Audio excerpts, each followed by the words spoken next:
Welcome to the Underground, my little underground with Peter A.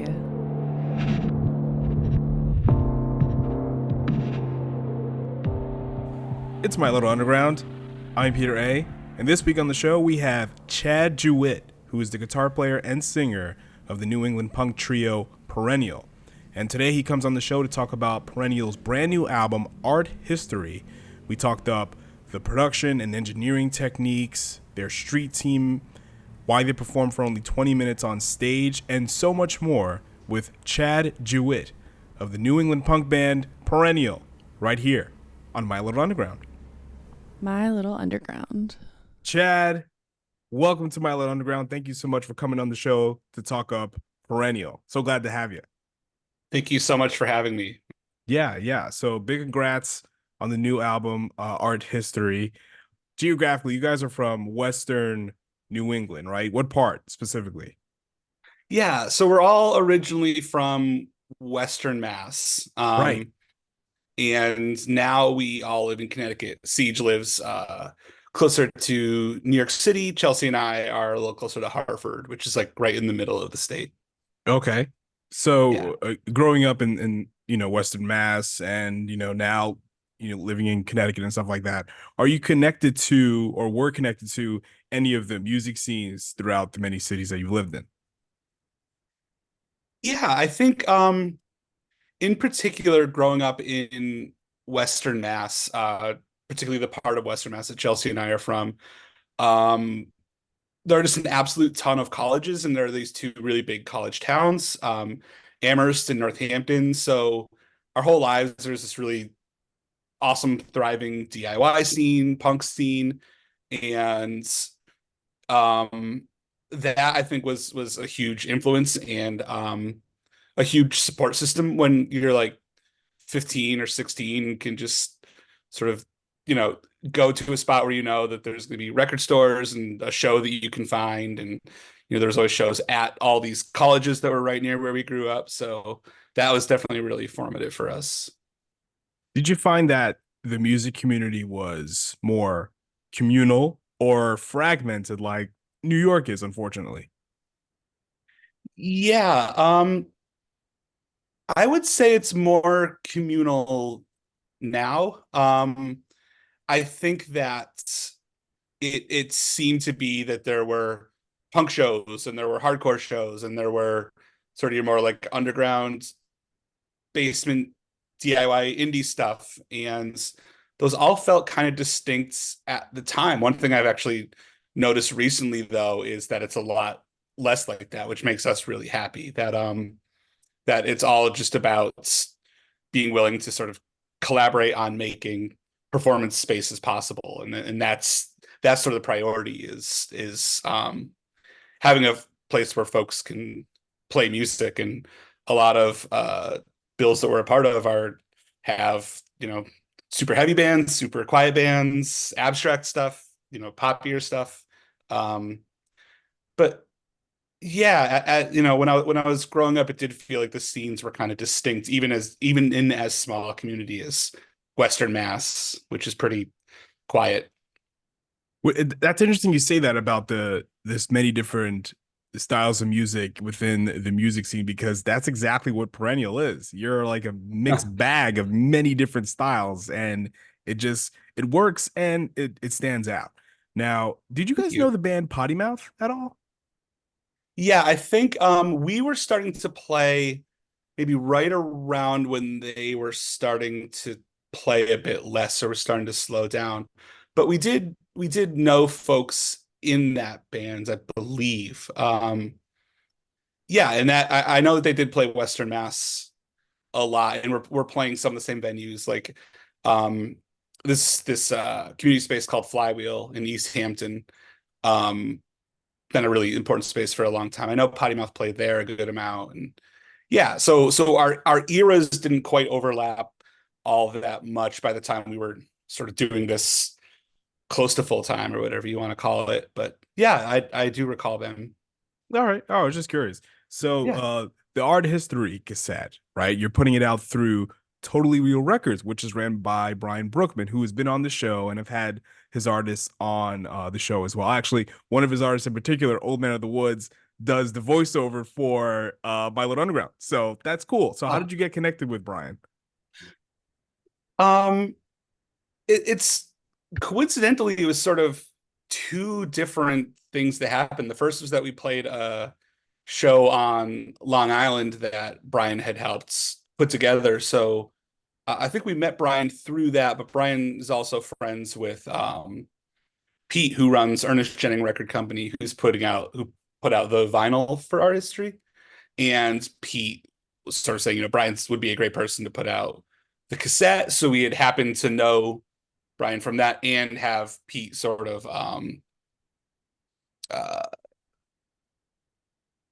sort of add to that by suggesting that we collaborate with Brian on the tape. So yeah, it's just those two different things that happened to come together. Where did you play when you played Long Island?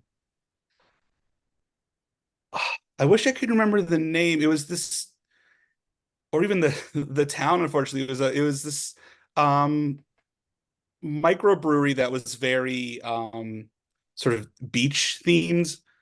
Like there was a lot of like paintings of like ocean scenes and like sharks and stuff like that on the walls. Um, the name escapes me. But yeah, I remember being a fun show, and Brian was a wonderful host. Yeah, yeah. I know you guys were just in New York recently. Where Purgatory? Yeah, a couple nights ago, right? It's Monday Yeah. today. So Saturday night we were in Brooklyn. Oh, so you must be on you're on the West Coast now, right? I know you guys have some dates out there. We're leaving in a couple Oh, days. all right. Okay.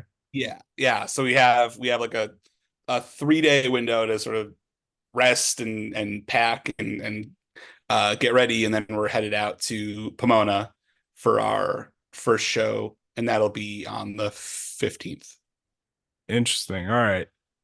Tell me about your thought process and your goals for the perennial street team. Sure. So I think where it came from originally was we've just had a whole lot of folks that have very kindly been sharing our music or telling their friends about music, or if we're playing some city we've never played before, folks reach out to their friends who live there and say, hey, go check out this band's like um so we've just been so lucky and so gratified to see people already sort of doing that stuff and sort of informally operating as a street team for us, spreading the word, sharing our music. So we just sort of wanted to do something to recognize and celebrate folks that have just been sort of voluntarily helping us out for so long. And it was just sort of a place where, for instance, there's a song that we didn't release as sort of an official single. We just sent it out to folks that signed up for the street team newsletter thing, just to sort of say thank you. And along the way, we send along like show flyers or things like that, sort of ask people if they want to share them or they want to print out a flyer and put it up, somewhere in their town. That's great. If not, if you just want to sort of sign up and get perennial updates, that's cool too. But yeah, we've always sort of used this expression for folks that uh were sort of part of the band, just not one of the three folks on stage. We would say, this person's part of the Perennial Organization, just as kind of a way of um underlining how we feel about it, which is that we owe so much to folks who have just been such, kind friends to our band. So I just wanted to sort of make it official. It's almost like you're taking elements of what community, the DIY music scene is, elements of social media, just kind of bringing it together in a more traditional, not nostalgic, but kind of like an old school way of artists and community fans or whatever you want to call it. Is that fair to say? Right. Yeah.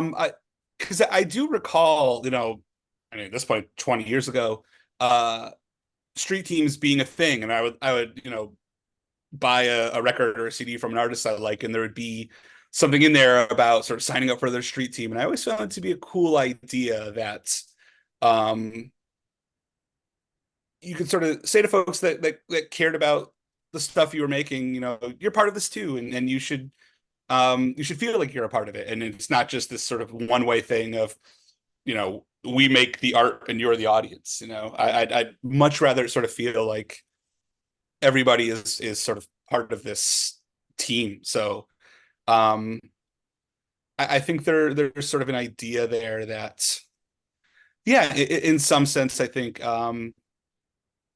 is maybe a sort of a throwback to an earlier model of DIY or something. Yeah. Yeah, right. Because that's how like early punk scenes were. Just a bunch of people just sharing the word about a particular band or a bunch of bands in a certain geographical region.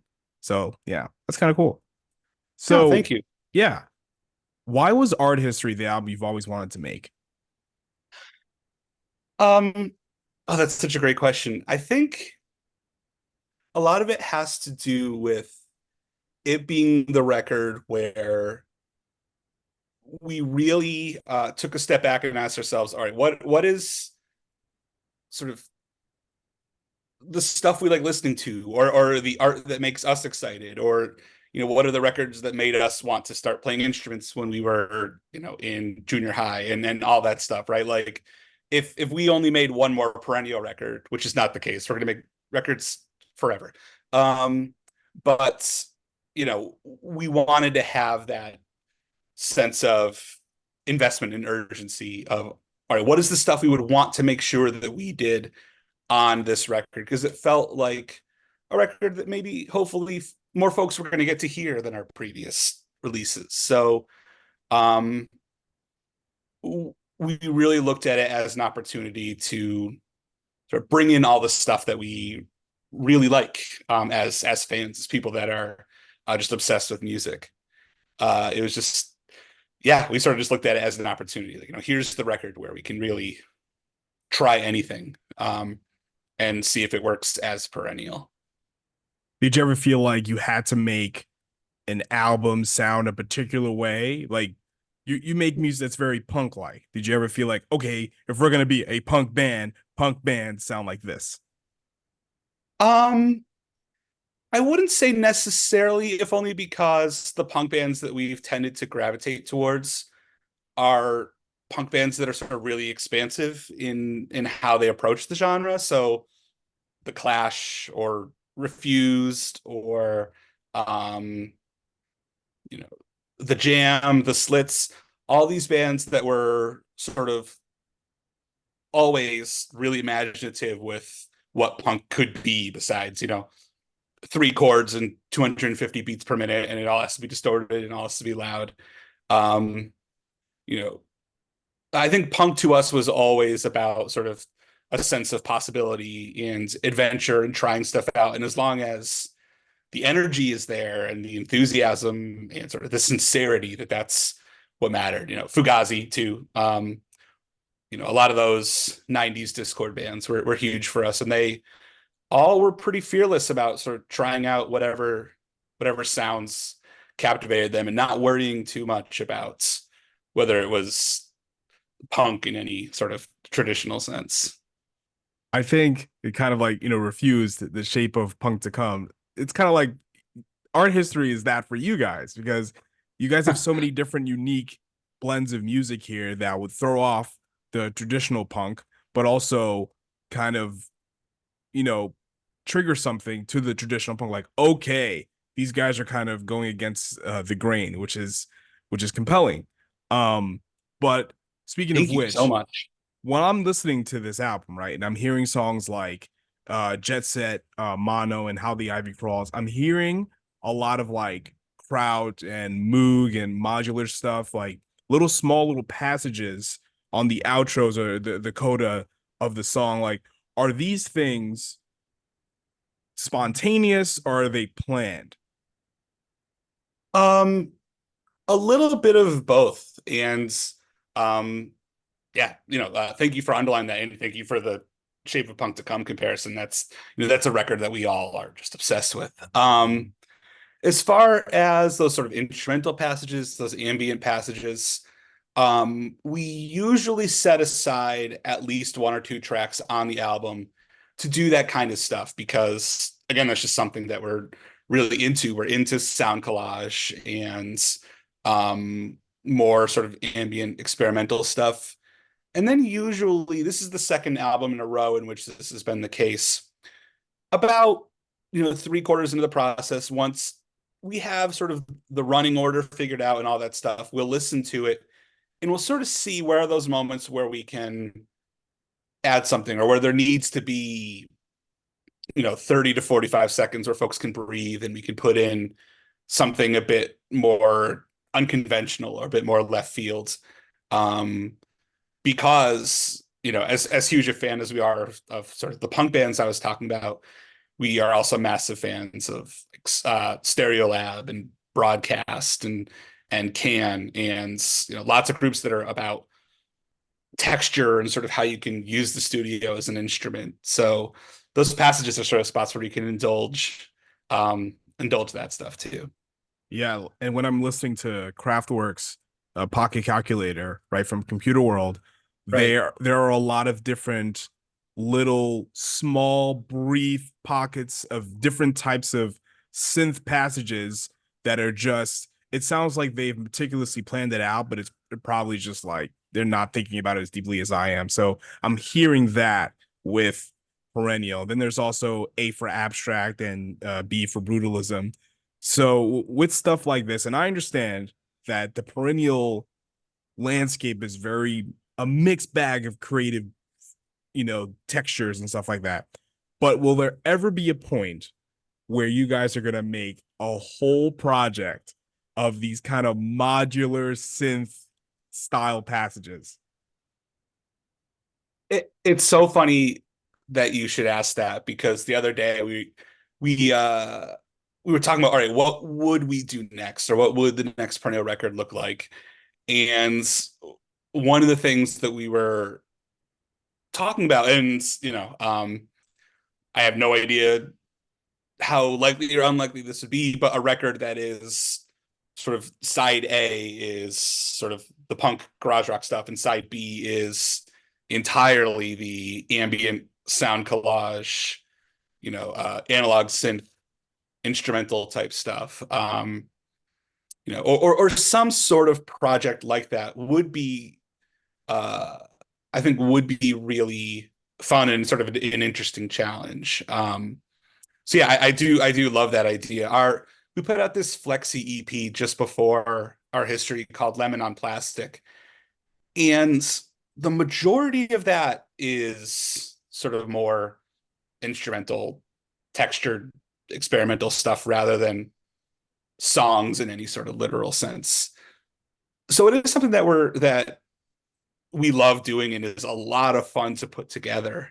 So certainly, I think it's always going to have a real presence on our records, and we'll see. We might do this a sort of interesting project that's all that, or it might be, like I said, side A, side B sort of thing. Because yeah, it's a really fun sort of thing for us to work on together that works very differently than you know putting a song together the way that tends to work for us.